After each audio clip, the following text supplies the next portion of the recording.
Eyewitness News presents Newsmakers with your hosts, Jayne and Andy Mahalchik. Hello and welcome to Newsmakers. I'm Andy Mahalchik. And I'm Jayne Bugda.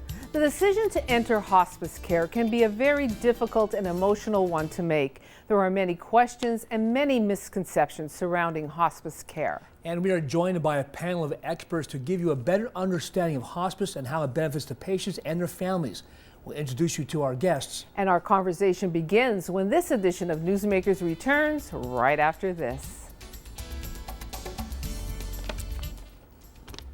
Welcome back to Newsmakers. I'm Jayne Bugda along with Andy Mahalchik. And Andy and I were talking about this before the show about our topic today. It's hospice care. And it's a decision a lot of families have to make. And it's also something that a topic that a lot of people may not know about unless they have to be involved with it. And Jayne, so many families need the services of hospice, and there are many misconceptions and a lot of preconceived notions about what exactly hospice is and what services and how it can help your family and, of course, your loved one. And we are joined by a panel of experts from Hospice of the Sacred Heart to talk to us today about hospice. We are joined by Diane Baldy, who is the CEO of Hospice of the Sacred Heart, Michael Catalano, who is the Director of Inpatient Services, and Jennifer Sechok, who is the Director of Counseling Services. We want to thank you for being with us today and giving a better explanation to our viewers about what hospice is. And we want to start with a question first to tell us a little bit about hospice, the history of Hospice of the Sacred Heart and the areas that you serve. Well, Hospice of the Sacred Heart was established in 2003. We're a non-for-profit hospice. We serve patients and their families in 9 counties. And our office is located, our new office actually is located in Glenmora National Boulevard.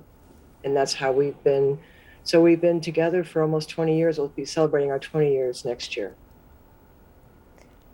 And what area of northeastern Pennsylvania does your office serve?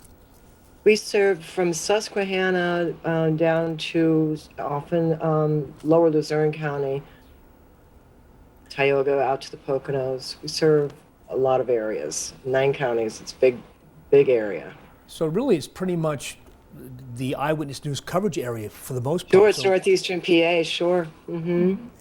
You know, and a lot of people, have misconceptions about what hospice is. So just tell us, what is hospice care?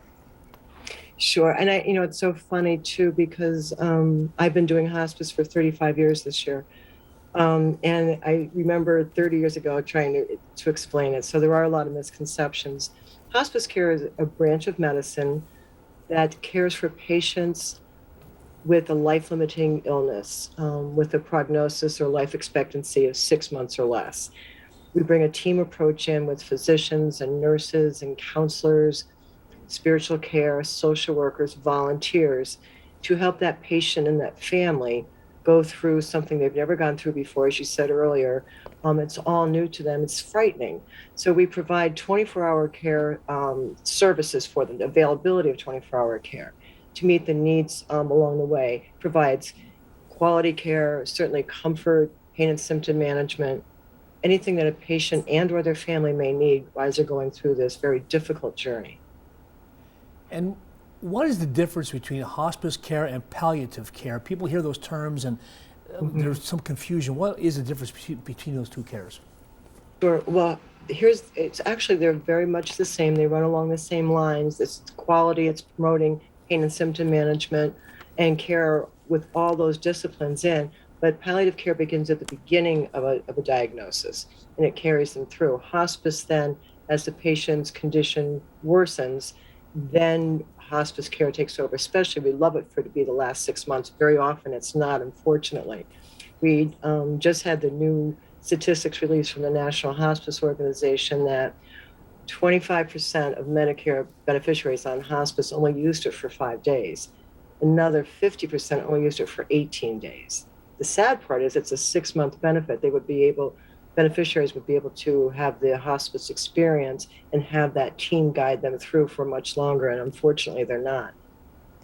You touched upon it a little bit when you were mentioning about hospice care, but just expand a little bit more about what are the services that when someone enters into hospice care, What does that mean? What type of care? It would be nursing care, that an RN case manager would go in to the home, do the assessment, work with the patient and family, see what they actually needed. Do they need personal care? Introduce social services to help them, guide them through different parts of the illness, certainly counseling, pastoral care or spiritual care, volunteers. Also, sometimes early on bereavement programs. Jen will speak a little bit about that, as well as then we're fortunate enough to have an inpatient unit where patients would go for short-term stay for pain and symptom management or respite. So we go and establish a plan of care with the patient and family, how often they would like us to come in. And then we're available 24 hours a day for emergencies or for personal care, pain and symptom management, anything they may need. The visits are all determined with the patient and family, how often they would like us to come in. And I'll throw this out to all three of you. When do you know it's time for hospice care? I mean, every family's different, every situation, of course. When do you know it's time for hospice care, and how do you make that decision? And can you help make that decision, or is it a medical, is it a family decision? Who's involved in that decision? One area that I often hear from families when we follow up with bereavement services is how they wish they had called hospice sooner, that they were so afraid to kind of make that decision. They felt like they were giving up if they chose hospice. And what they realized was that isn't the case at all, that they're not giving up, that they were giving quality of life to their loved one, and that they wish they had called us sooner. I don't know if Diane or Mike want to add to that.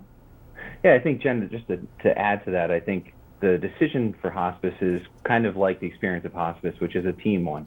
I think it's important for the patient, their family, the doctor, as well as we can be involved in helping educate and seeing if it's the right time. One of the big things for hospice is that the goals of care may be a little bit different, although there is still care involved. There's a lot of care involved, actually. The goals become from an aggressive goal of treatment to a palliative, which we had just discussed, where we're addressing the symptoms that the patient is experiencing and hopefully improving their quality of life. And it's all generated, to your question, Andy, by a physician. The patient's primary care physician, along with our medical director, they communicate and say, this patient does meet criteria for hospice, has that prognosis of 6 months or less. And one of the misconceptions is that hospice may be for only cancer patients. That's not true at all. They are a percentage of our patient census, but also patients with end-stage neurological disease like Parkinson's or ALS, certainly cardiac patients, patients with end-stage respiratory, end-stage renal. We also care for children as well. So hospice is available for patients of all ages. Yeah, I was going to ask that about children. Yes. Yeah. We started it, and believe it or not, in 2008 when the Affordable Care Act came out. And the only thing that really dealt with hospice was care for pediatric patients, which never was the case before. So it's a coordinated care with a home health. And unfortunately, or maybe fortunately, we've cared for probably about over 100 children. The benefit of that is that the kids get to stay home with their siblings, their grandparents. They sometimes get to go to school. Sometimes it eliminates the need to go back to the big tertiary care centers, CHOP or Geisinger and Danville, and allows them to have us be there to help them, guide them through their practice, through their disease process, with guidance from those big tertiary pediatric centers. And if I can go back to a comment, a remark that Jennifer made before, and I know from personal experience, I'm sure many families watching this program today, that case of the family feeling guilty that they're giving up, they're resigning to the fact that we can do nothing more. And then, how do you cope with that? How do you help those families get through that? Because I know from personal experience, it was a tough decision to make. And how do you do with the counseling, Jennifer, to make those families feel like you're doing the right thing? It may not sound right, but you're doing the right thing. there's a lot of meeting families and meeting patients where they're at. As Diane mentioned earlier, we can go in and we can do some anticipatory bereavement support and really work in conjunction with the social workers to allow families to have some discussions that maybe they've been afraid to have before, and really have that open dialogue where they can support each other and recognize that they're maybe giving the patient their wishes of being home and not in and out of the hospitals, and being poked and prodded, but they're in the comfort of their home and where they want to be. Take us, it's a daunting decision to make, but take us a little bit through this admission process for someone who's out there that may have to make this decision. What is it like? What is the admission process? Well, we hope it's a good one. What would happen, there would be a call into our office from a physician's office, a family. Sometimes patients call in themselves, and they're just looking for information. Our admissions counselors who are nurses, would talk to them on the phone, go to meet them, or if it's for the inpatient unit where Mike is, they have to meet certain criteria. Then the nurse would go out there, establish, the relationship, establish that plan of care, or more importantly, the goals of care. What does this patient want to do? What does this family want to do? I think, Andy, you said earlier, there's nothing more we can do. We like to say there's a lot more we can do. We can provide you some quality of life. We can provide you with a team who will bring, our staff, actually, they become part of the family. With patients and families. So then the nurse would go and establish the plan of care, how often, what they would do. Then a social worker would come in, help them with anything that they may have going on. Certainly counselors come in, help with, dealing with this process and journey, because caregiving is one of the most, they're my personal heroes. Anyone who cares for somebody at home who is, terminally ill, that's a lot of load to carry. And then, provide that. So it's really that first or second visit that everything is established, how can we do it? And then as the condition may worsen, then services generally pick up, or that patient may have to go into the inpatient unit for pain and symptom management or possibly a respite. So the admission process we try to do it right away, because when a patient's physician would say, I think it's time for hospice, people are frightened. They don't know what to expect, or they've heard, the woman down the street had hospice and she died. We want to get that fear allayed really quickly, so we get that out as fast as we can once that referral is made, to ease that burden and say, it's really, we're good, we can help you do this, and we'll help you guide you through this, we'll walk right along with you. If I can ask Michael a question about the inpatient services, how would a family know, or how is that determination made from someone who obviously is going into hospice to do inpatient services as compared to in-home? How is that decision made? What are some of the factors with that decision? Yeah, absolutely. So if a patient is already on hospice, the criteria for inpatient, a stay at our inpatient unit, is for symptoms that can't be controlled in the home setting. And what we would do here is we have 24-hour nursing care that would manage those symptoms and continue to work towards comfort and dignity. But the choice comes from the medical team, whether it be the patient's primary care physician and our medical team, or solely the hospice medical team makes that decision whether we've done what we can in the home setting to manage these symptoms, and we need to come into the inpatient unit with 24-hour care. And you mentioned home, you mentioned facility. How about nursing homes?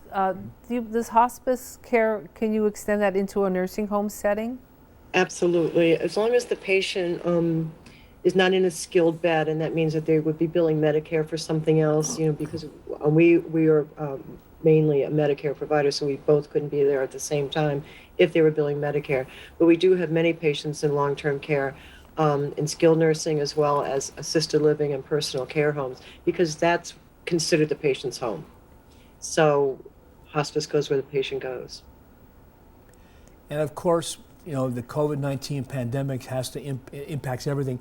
What factor does that play in hospice care, whether it be especially in home? How does that work out for your staff or the family? or of course, the patient? Well, it was something that nobody was prepared for across the world, and we had to act quickly to certainly be safe for our staff as well as for the patients and their families. Thankfully, we had telehealth, which made a world of difference, that we could connect with patients. And then we have to wear, PPE, the personal protective equipment from sometimes head to toe. If there's COVID suspected, we have COVID journals in homes. We have approval before we go into every visit just to make sure, because especially with the Omicron variant, which was so transmissible, to provide that. But we're still able to care for patients. It was a rocky road for a long time because early on, the long-term care was really had so many cases, and they couldn't let us in because they didn't know. So we had to, try to somehow work out that we could get in to see our patients or continue to work with the long-term care. And in home, a lot of things were done over the phone. But I think, that was in the hard days. Right now, we're doing the best we can. We are making visits. Hospice is always about touching. And I think that was the hardest part for a lot of the staff, that sense of touch, which is so powerful. And so we just had to work our way through it. Right? I think every day we continue to work our way through it. Tell us a little bit about your facility. We have some photos that we're going to show. Tell us a little bit about the layout of the facility for someone who may be there. What it includes. Yeah, we like to think of this as a patient and family's home away from home and try and make it as home-like as possible. So we have 10 patient beds. All of them are individual patient rooms. They do share a bathroom, like a Jack and Jill style bathroom. However, the families are always welcome to be here for as long as they'd like and spend as much time in the rooms with the patients as possible. They're welcome 24 hours a day, 7 days a week. We just talked about the COVID screening. That was one little piece that changed for us over the last 2 years, as well as just the screening process. And that was a difference for us in the inpatient unit. As this was the home away from home, we had to kind of just be a little bit more cautious with our screening process here at the inpatient unit.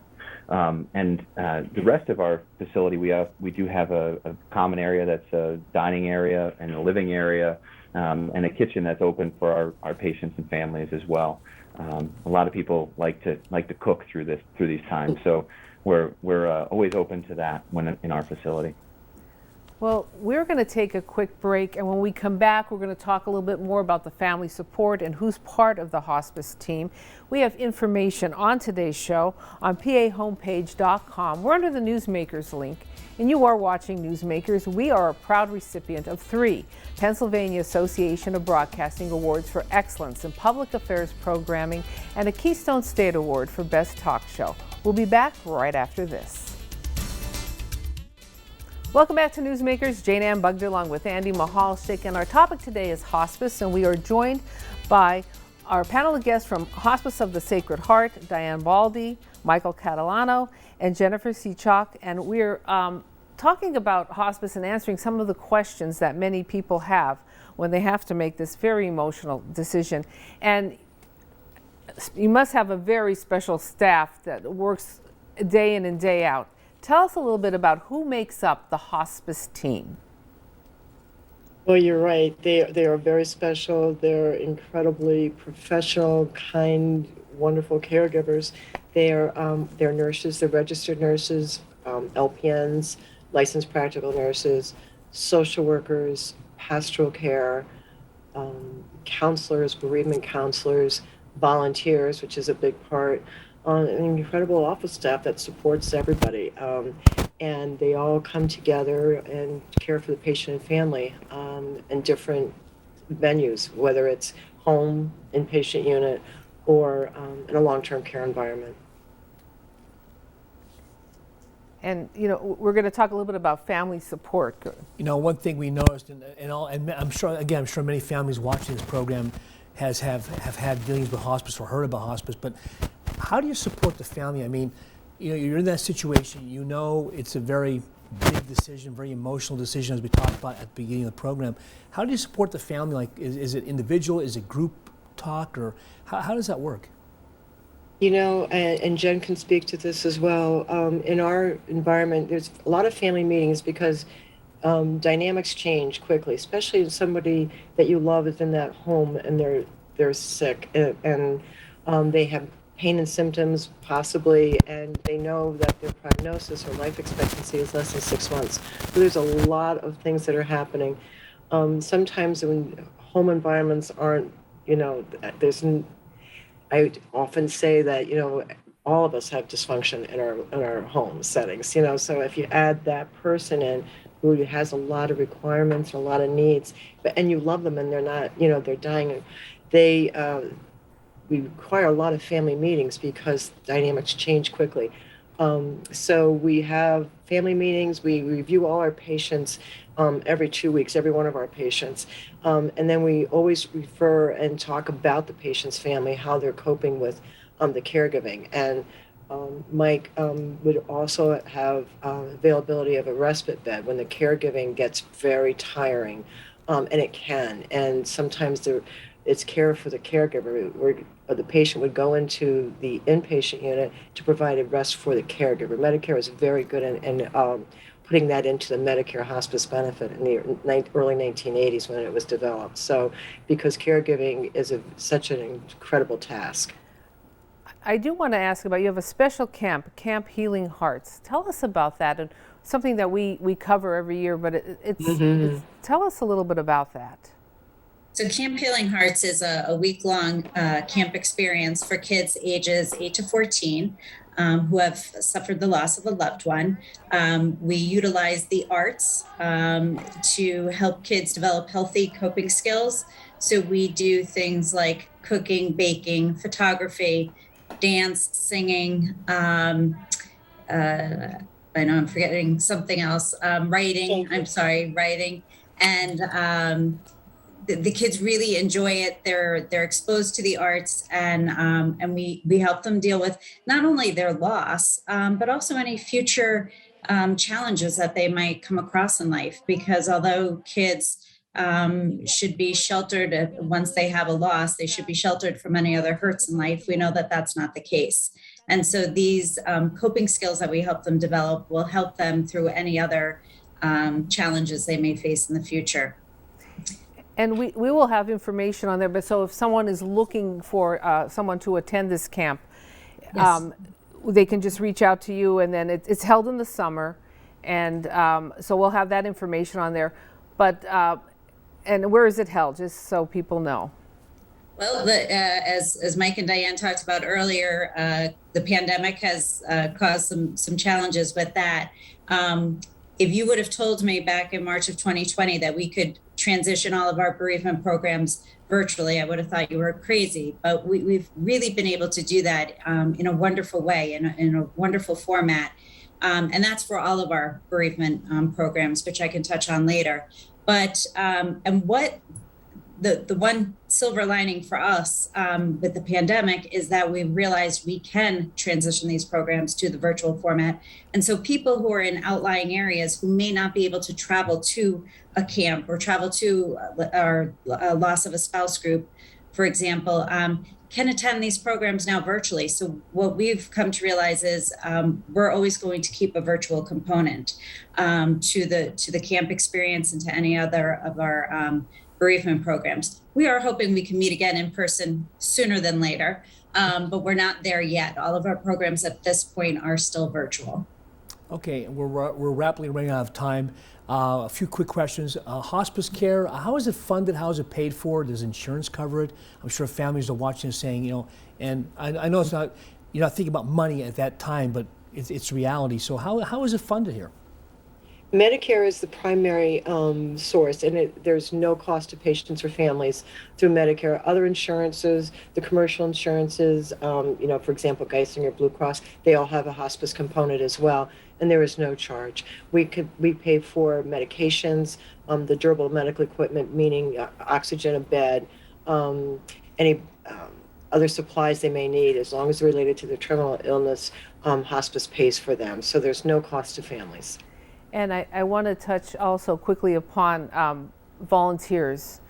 I know it was during a pandemic, but you do accept volunteers? We do, and I think our volunteers, they were hard hit too because they love what they do. They're active part of the staff. A lot of them take they're home in the inpatient unit. They're very active in the inpatient unit. They work in our office or they sit at the bedside of a patient. So we're just trying to protect them as much as we can. We do have volunteers still who are willing to participate. So we do always accept volunteers. You never turn them down. And Jennifer, I just want to ask you quickly, you mentioned bereavement. We have about a minute left. For this family support, how long does that go on for support for a family? Well, Medicare requires that we follow families for 13 months following a patient's death. But what I love about Hospice of the Sacred Heart is that we open all of our programs to the community as well as our own families. So really that support can continue on as long as somebody needed it. All of our programs are free of charge, which is a huge help to families, especially if there's been a financial burden due to a death. And like I said, all of our programs are also open to the community. And I want to remind everyone that the information on today's show is on pahomepage.com. We are under the Newsmakers link. Diane, Michael, and Jennifer, thank you so much for helping us today understand hospice. For Andy Mahalchik and everyone behind the scenes, I'm Jayne Bugda. Thank you for making Newsmakers part of your day, and we'll talk again next time.